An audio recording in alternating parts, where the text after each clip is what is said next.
Good evening, listeners of. It is Monday, the 22nd of August, and we are here for another episode of Riding the Storms. I am your host, Natasha Nation. And I am Tishan Gomes. And we are here with the Dominica Fire and Ambulance Services this afternoon. And of course, it's looking to be a very interesting episode, Tishan, particularly as we know that things are heating up in the tropics. Oh, yes. So, of course, we're looking forward to a really good discussion with our guests here. And of course, we want our guests to introduce themselves. Okay, I'm Murphy Prosper from the Fire and Ambulance Services. Yeah, I'm Station Officer Kennedy Ferguson. I'm responsible for La Plaine and Castle Bruce and Ambulance Services Island-wide.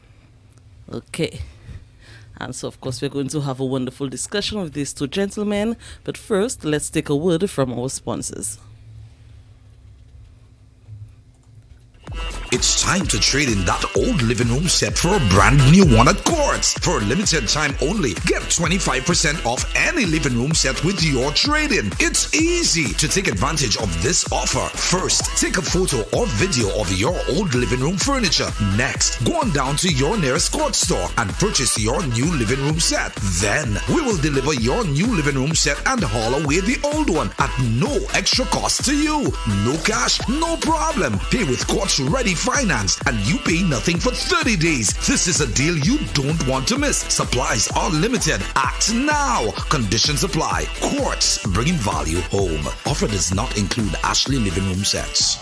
Start fresh with the cash you need with a loan of up to $20,000 from Quartz Ready Cash and get a reduced interest rate with your salary deduction. Plus, pay nothing down for 60 days. Enjoy same-day approval, flexible repayment terms, and hassle-free service. Start fresh with the cash you need today. It's easy to apply and no deposit is required. Visit your nearest Quartz or Quartz Ready Cash location or apply online at www.readyfinancecaribbean.com. Ask about our payment protection plan. Contact us today to start fresh with the cash you need. Quartz Ready Cash. We are ready when you are. Terms and conditions apply.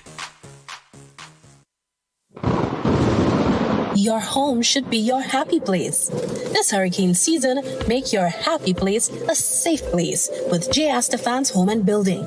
Protect your home ahead of storms by boarding up the doors and windows with plywood. This helps to protect your home and building from wind damage and flying debris. Be prepared with generators, solar lights, plywood, and everything needed to keep your happy place safe and secure this hurricane season. Visit J. Astafan's Home and Building location in Faucolet. J. Astafans. Right place, right price.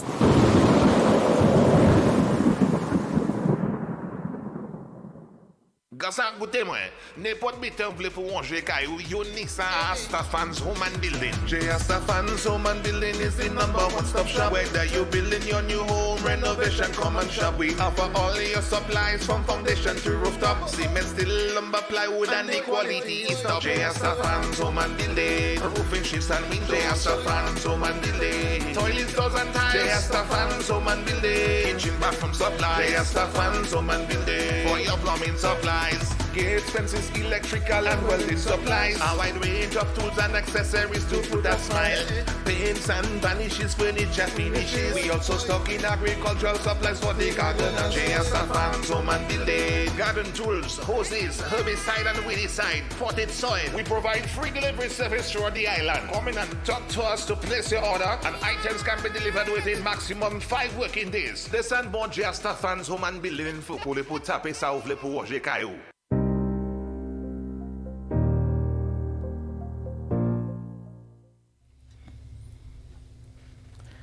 And of course, we're back with our guests from the Dominica Fire and Ambulance Services.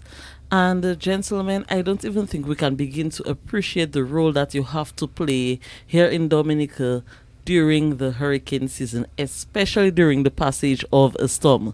We can only imagine what you have to do, how hard it is to work under these types of conditions, especially where persons may have emergencies and may need to get to the hospital, and you and your crew have to try to get them there safely and protect yourselves. We can only begin to imagine. Okay, so first of all, can you tell us a little more about the role of the Dominica Fire and Ambulance Services, particularly as far as disaster response is concerned? Okay, Natasha, earlier on you spoke about our role after the storm. But in fact, our role is both before and after the storm. And our role is basically based on saving lives. That's basically it is, saving lives. 2 words, which say so much. Yes. These are 2 heavy words, saving lives. Critical words indeed. And you said before and after a storm.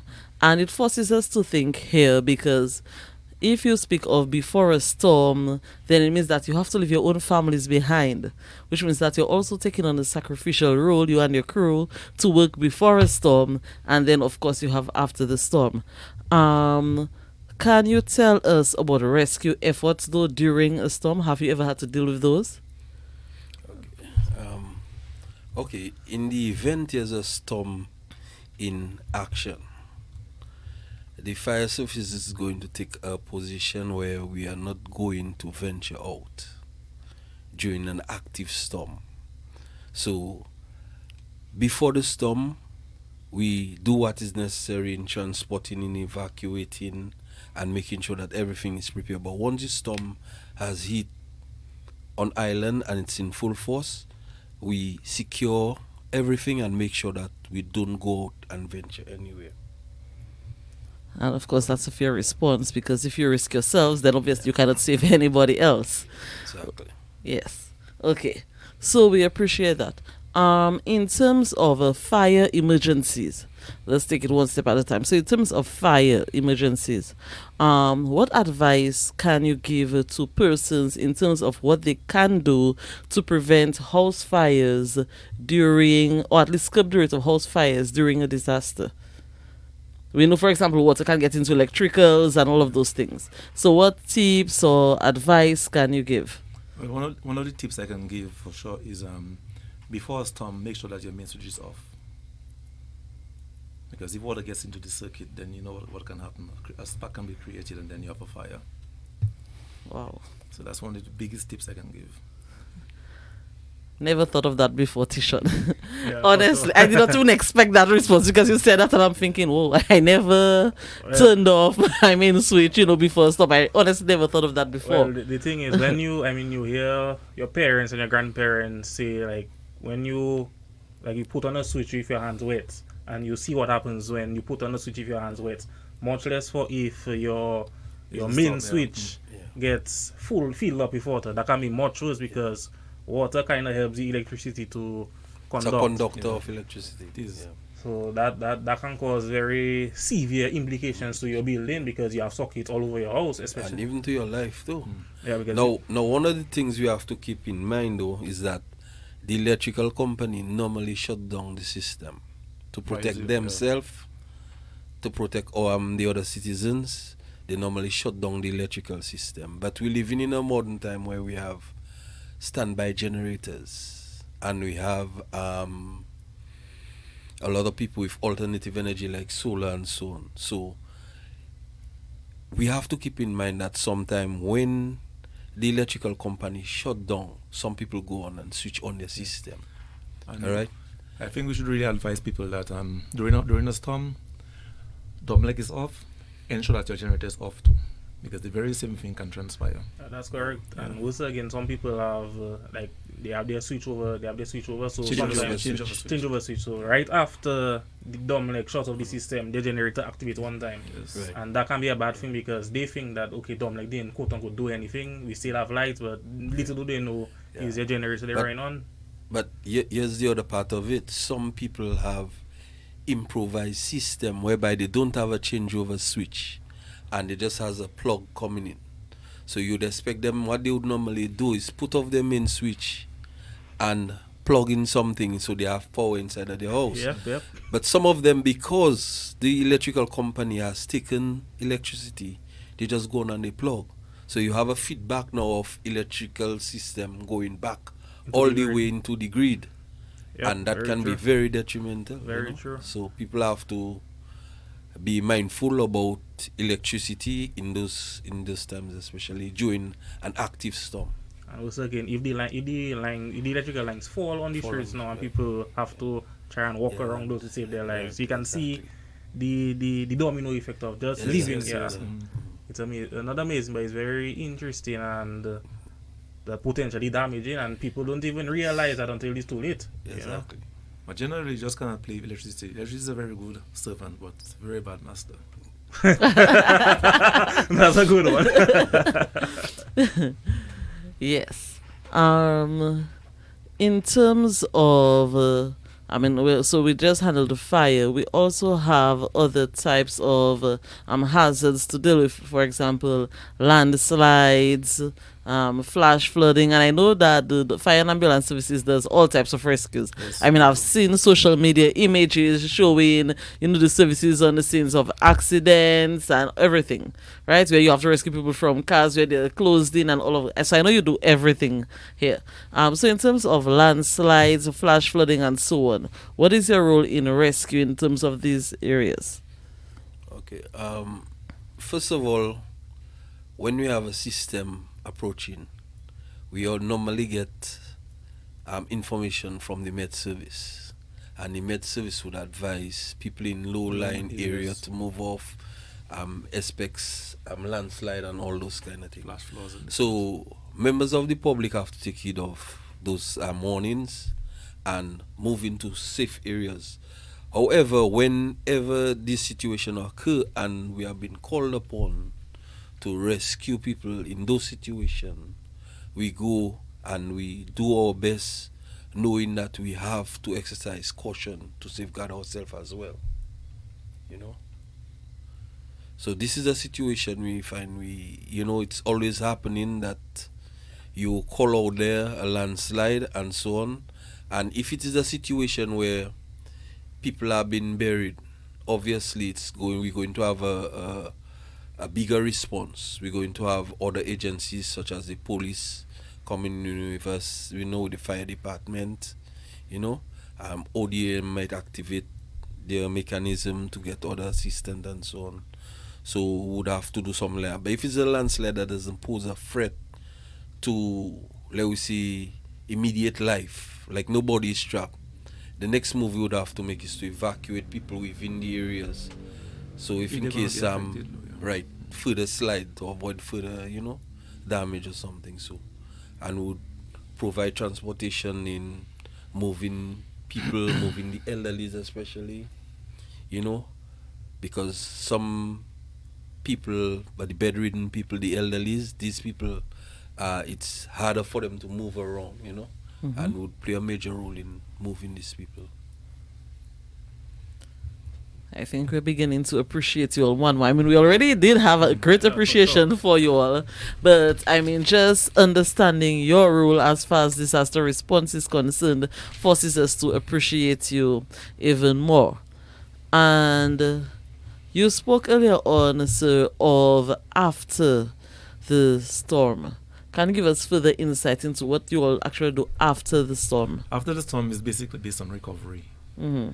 We go out there and try to recover whatever or save whatever necessary. And probably even before, places that we knew that was vulnerable would have visited these areas to make sure that everybody is safe. Okay. Yeah, you also have mitigation work, all right? Because even after a storm, you might have new situation might exist, whereby a post is slanting or a tree slanting, posing a threat to, people in the area. Our fire officers are trained in the use of chainsaws, so they would probably cut down a branch if necessary, and do the necessary mitigation work to prevent a situation from getting worse. Yeah.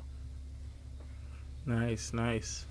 In addition to the fire officers actually performing their duties, I would like a little more insight on like the working hours of a fireman. We know sometimes in the case of an emergency, you have to but stop whatever you're doing and try to assist the citizens. But what is a regular day as a fire officer, as a station officer? What would be the hours like for that particular occupation? Okay, for the regular fire officers, they work 24-hour shift from 9 to 9.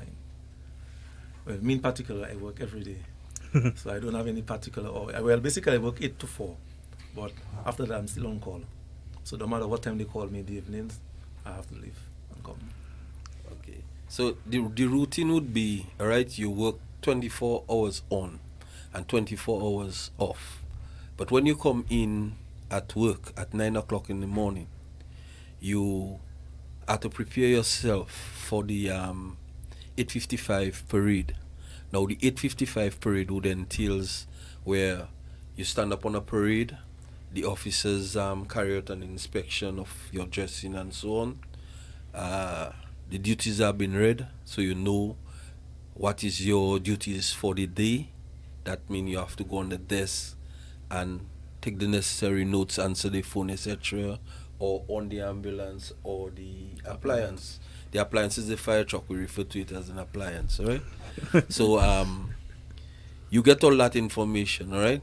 And the next thing would be to go into lecture at a particular time where we do lecturing or we do a drill or sometimes we service our vehicles.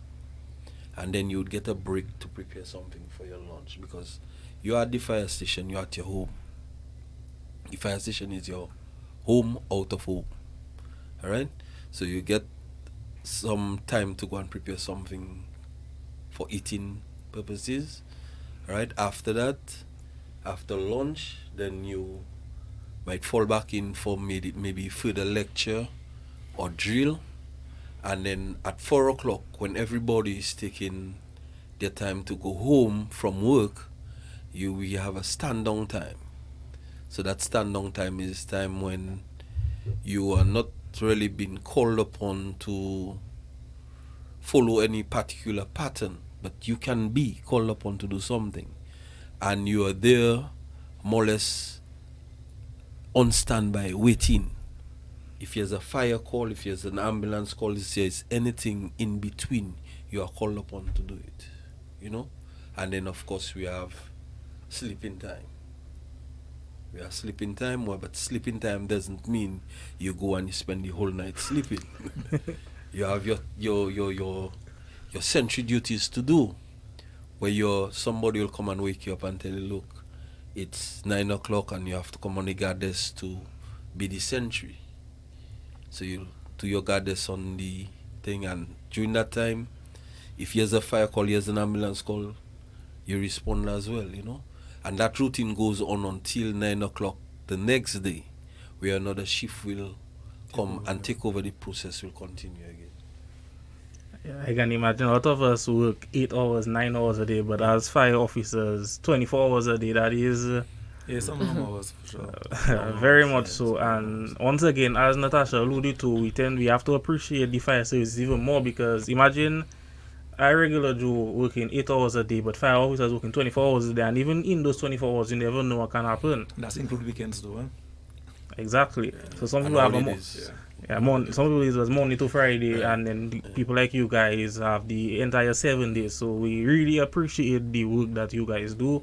It doesn't go unnoticed, and I'm sure your families will appreciate the hard work that you do, especially in rescue efforts, because nothing better than saving a life, you know. And once again, we really appreciate the hard work that you guys do, and we hope that you continue to do that. And I think that when you're working for 24 hours, that is something that things like fire officer, like certain occupations, you have to have a love and determination to work these types of jobs, because working, I mean, as you said, 24 hours is not a joke. It's not a joke.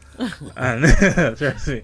So we can imagine the hard work that you guys do, and we hope that that continues. Okay.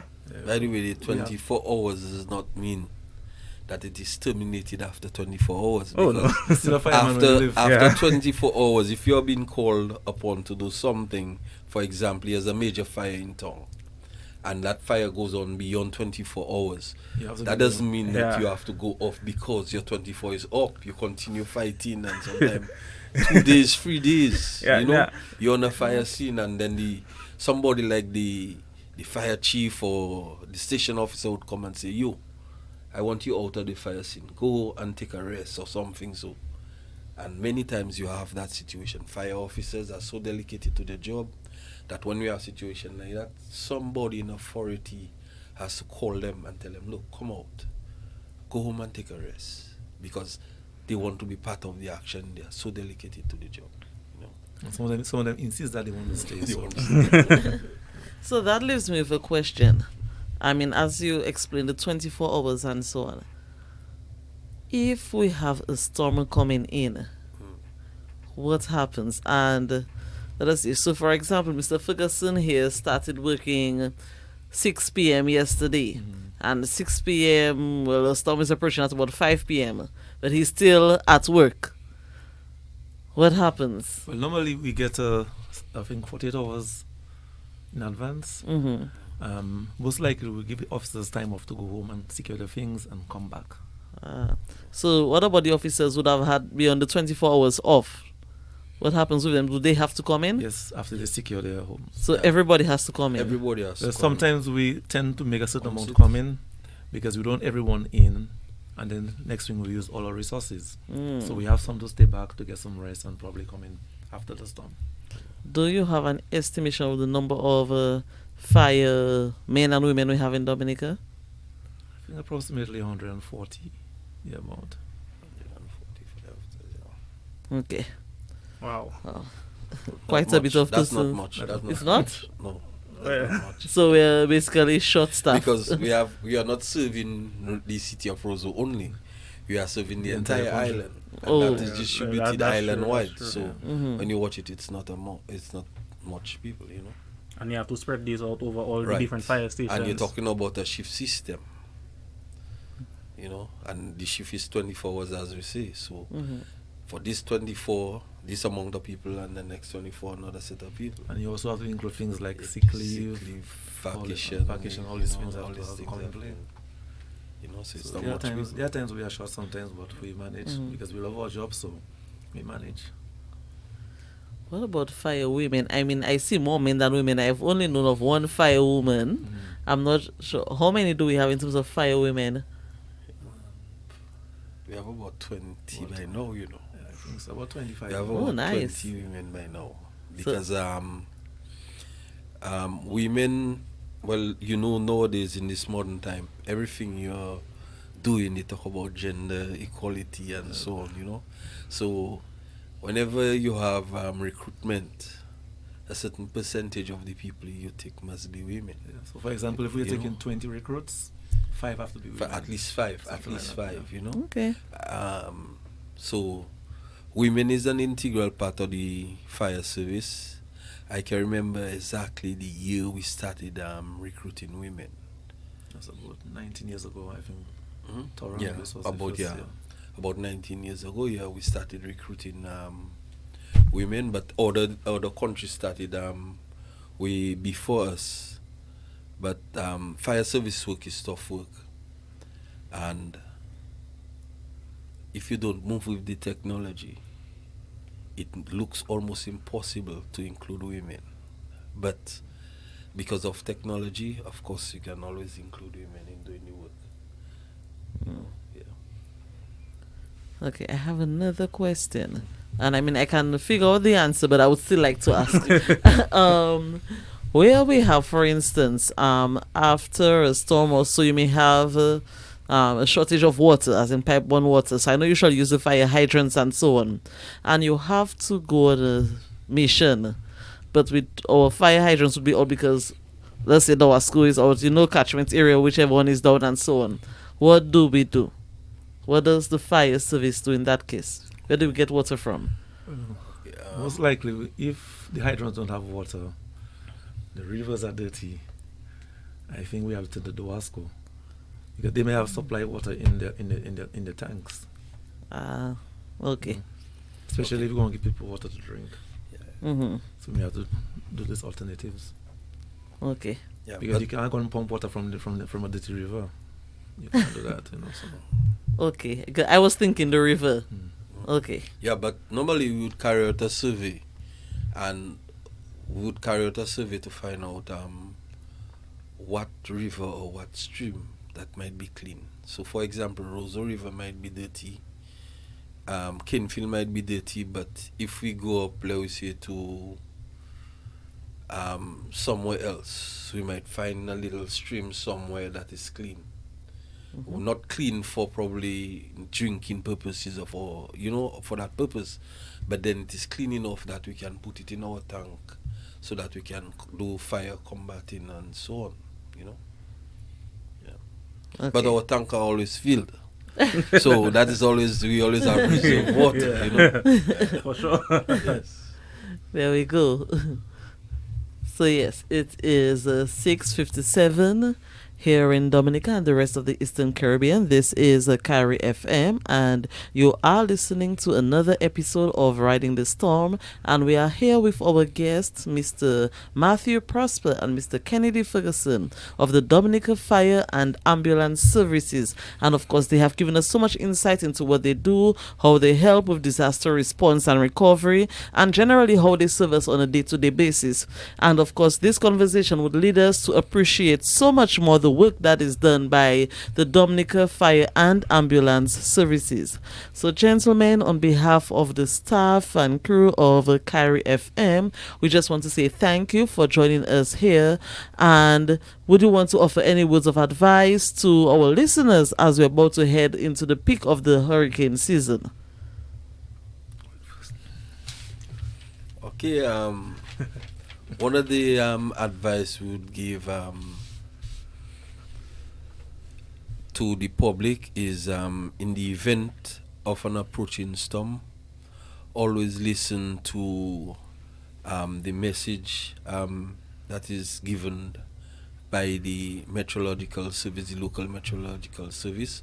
Of course, I would expect that information to be broadcast by all local radio stations, all right? And because we're living in modern times where we have a lot of internet and all those things, I would like to tell people, be cautious as to how they receive information from these other form of medias, because this might not be accurate, or it might be mixed up with some other stuff. So the best thing is getting it from the local source, getting it from the ODM people, from the local meteorological center, and this would assist not only yourself, but assist the department to help you to continue to carry out the duties that you have to carry out. Okay. We also have to let the people know that they must be prepared mentally, because sometimes when you just prepare for a storm and it hits you, then you're surprised. So you have to be prepared mentally in your head, so you can know how to approach it carefully. Okay, some very critical words of advice. And I love this. Be prepared mental, because we do a lot of physical preparation, but there's the mental part of it, so that, as you rightly said, we are not taken off guard by the impacts of the storm. It is 7 p.m. and this brings us to the end of Riding the Storm. Once more, we want to thank Mr. Prosper, Mr. Matthew Prosper, and Mr. Kennedy Ferguson of the Dominica Fire and Ambulance Services. And so, as we say farewell, I am Natasha Nation. And I am Tishan Gomes. Take care to all of our listeners. Enjoy the rest of your evening and stay safe. It is raining outside this evening, so we hope that those of you on your commute home, you get home safely. And as you continue throughout the hurricane season, please listen to the official sources, the Dominica Meteorological Services, and the Office of Disaster Management for the up-to-date and accurate information. To all of us here at Carry FM, we wish you a good evening. Thank you. Thank you.